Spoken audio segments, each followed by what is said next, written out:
What is up? This is Graham, the Barefoot Sprinter. Today we're going to talk about shoulder mobility. Now, this is kind of a precursor video before any of the typical other stuff you'd hear about shoulders, because most people are going to tell you to do your rotator cuff and all that kind of stuff. And that's definitely valuable. There's value in all that stuff. But one of the things I've noticed when I talk to people or work with people who have shoulder issues is that there's a learned habit, especially if there's been a long-term history of pain, is a learned habit of just moving poorly. So if you have any bone spurs or impingement, what you end up doing is instead of trusting the shoulder to hang and relax or to move on its own accord or to use the actual shoulder movers like the pec, the deltoids, the lats, what you end up doing is using the trap and the bicep and you pull in. And so what you'll notice is that people who have stiff shoulders tend to move like this. They don't move their neck. Everything in this whole section gets glued together. And so when they go to raise their hand, they do this and it hurts and you see it in their face. And so, they kind of lose the ability to move the shoulder. And so what happens is if you can envision the tissue from the traps, this whole section right here, like really from the front of this bicep all the way to the neck, if you just envision it getting glued and stuck together, it gets balled up.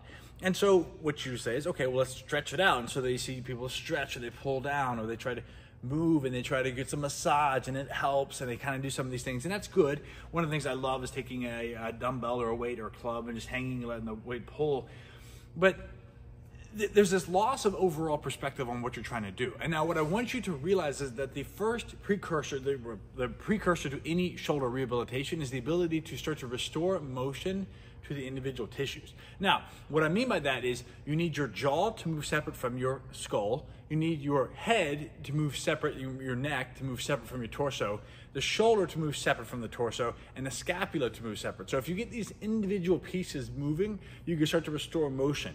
If I just focus on, let me stretch my bicep or just get the arm moving, when I'm holding tension up here, it's not gonna go. It all works together because the upper body is all connected. So as a few exercises, what I want you to start to visualize, we're gonna cover three things. One is relaxing the system, two is creating a safe space, and then three is starting to just get gentle movement and flow.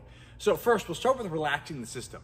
Now, one of the things you can think about is your eyesight is a direct representation of your mental state, meaning that my eyes are literally part of my brain that's pushed out through the skull and it sits on the optic nerve, those little antennas, and so the eyes are just part of that. So if my eyes are stressed and I'm all over the place, I can't relax. A test you can take to do this, and this is also a good test to see how well your eyesight is if you cover your eyes with both hands so it's completely black and close your eyes, what do you see?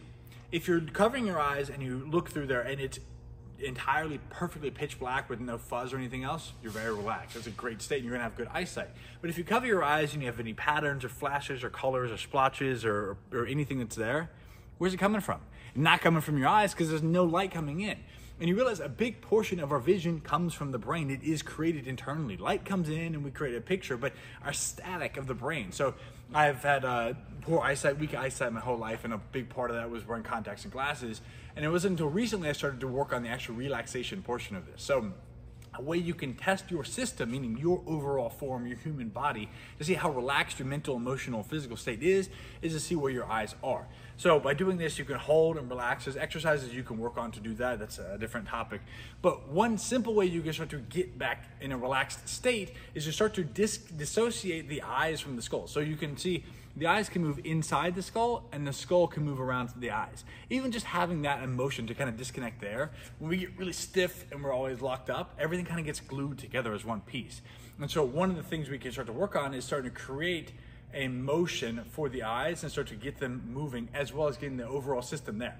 This is called swinging. I learned this handful of books that I can't remember off the top of my head, but I will link in somewhere on this video that are excellent to work through this. But you can take your finger or your thumb, whatever is more comfortable. If your shoulder hurts, then just go with an index finger or just work on your thumb and just start to look and you follow this left and right. Now what you'll notice is that by focusing on the thumb, it forces the background to blur. You're no longer paying attention to that. And so typically we like to be able to go here, it's called swinging. You're looking left and right and you're not focusing on any one thing. So you let your eyes relax because there's nothing that they can focus on. There's nothing that they can see because it's constantly moving too far. It's like if you're in a car and you look out the window and everything's going by, you get a little nauseous if you try and focus on stuff. What you do is it's the same relaxation of your visual system, which means you're relaxing your system. You're just focusing on your finger and you're shifting from left to right. And by focusing on the finger, you start to relax your eyes of the system, of all the stuff that's going on in the background. Eventually, you put the finger down and you relax and you're just swinging left and right, shifting left and right, I think is the actual exercise term. What you notice is that after doing this for 3 to 4 minutes, you just start to calm down. You breathe, you relax, everything feels a little bit better, and your system starts to relax. That's the first part, putting yourself in that state, because when we're stressed, we're tense, we're up here, nothing good is gonna happen. So once we have our system calm down, then we want to start to restore a safe space. Or by safe space, I mean we're working with gravity. And so this means instead of having to raise the arm up and work on it, well, I can't because it's too heavy for my arm. I don't trust my arm to move in that direction. So then I want to find my safe space. So in general, you can work with gravity. So I can let my arms, my shoulders, my torso start to hang. And I can start to think about this stuff. I can move and get in a spot where I can find a safe space where this is all I'm going to work on. Now, if I want to say I want to work on giving my shoulder up to 90 degrees of abduction or whatever this movement is, that's great. But I can't do it here with gravity. So I can use gravity, I can work with gravity and get to that same relative position by leaning over. And I'm starting to find a space I can work with gravity, work with this pressure that's pulling down to create that motion. So third, within that space, safe space, within a overall relaxed system, then we're gonna start thinking about all the different pieces. Moving with the breath, because the breath is what fills the inside of the lungs and expands all the set of tissue. I suppose I should say the fifth piece of this dissociation is the rib cage to move separate from this, the breathing, the diaphragm and rib cage moving. We inhale, we exhale. So we start to bring in motion around that. So I can start to think, okay, can I get motion in my torso? So I can simply roll forward,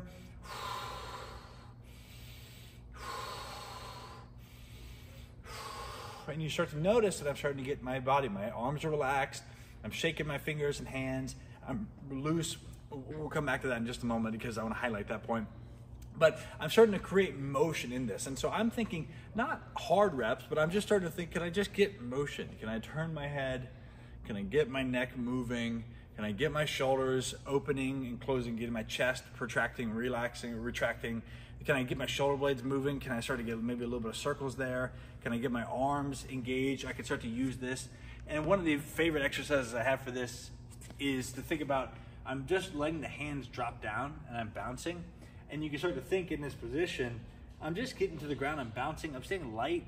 Because ultimately what you want to think about is you want this light and pliable, nice, relaxed motion. If you think about animals and dogs, when they get stressed, they shake everything out, they're relaxed. They're not holding on the tension. Their skin, their fascia, their muscles are all relaxed and they can shake it all off.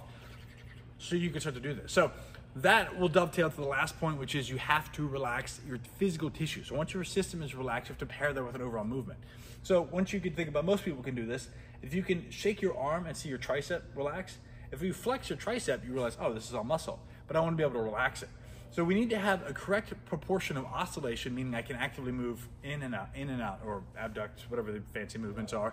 I can actively oscillate while relaxing the tissue. I can simply rotate and do this. So I can think about this with the bicep, with the torso, with the chest.